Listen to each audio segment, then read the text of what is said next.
Hello అండి, ఈ 3-in-1 food ఎలా యూస్ చేయాలని చాలామంది అయితే కామెంట్ చేశారు. ఎలా యూస్ చేయాలనేది ఈ వీడియోలో నేను క్లియర్గా చూపిస్తున్నాను చూడండి. ఇక్కడ మనకు ఈ ఫుడ్కి చిన్న స్క్రూ అనేది ఇచ్చుంటారండి. ఆ స్క్రూని లూజ్ చేసుకొని మనం లెఫ్ట్ రైట్ అనేది టర్న్ చేసుకోవచ్చు. నేను మీకు డబల్ కలర్ పైపిన్ ఈ ఫుడ్తో నేను స్టిచ్చింగ్ చేసి చూపిస్తున్నాను చూడండి. ఫస్టే నేను పైపిన్ అనేది స్టిచ్చింగ్ చేసి పెట్టుకున్నానండి.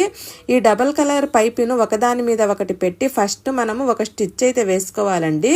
నేను లెఫ్ట్లో పెట్టి స్టిచ్చింగ్ చేస్తున్నాను చూడండి. ఈ విధంగా స్టిచ్చింగ్ చేసుకున్న తర్వాత మనము హ్యాండ్ కటింగ్ చేసుకొని ఉంటాం కదా, దాని మీద పెట్టి ఈ విధంగా ఒక స్టిచ్ అయితే వేసుకోవాలండి. ఎంత బాగా మనకు థ్రెడ్ పైపింగ్కి ఆనుకొని స్టిచ్చింగ్ అయితే పడుతుందో చూడండి నీట్గా.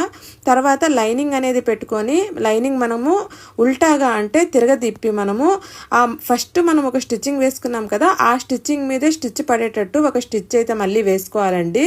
ఫైనల్గా చూడండి ఈ విధంగా తిరగదిప్పిన తర్వాత చూడండి డబల్ కలర్ పైపిన్ ఎంత నీట్గా ఎంత పర్ఫెక్ట్గా వచ్చేసిందో చూడండి.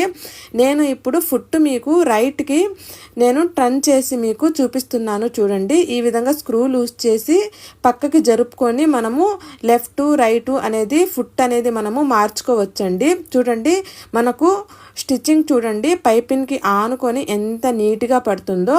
మనం మళ్ళీ ఇప్పుడు నేను మిడిల్లో పెట్టేస్తున్నానండి. నిడిల్ని మిడిల్లో పెట్టి మామూలుగా నేను స్టిచ్ చేస్తాను చూడండి.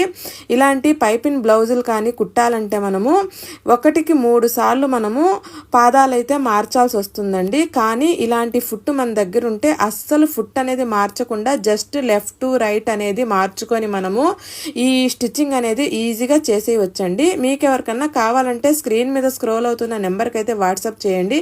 వీడియో నచ్చితే తప్పకుండా లైక్ చేయండి. Thank you.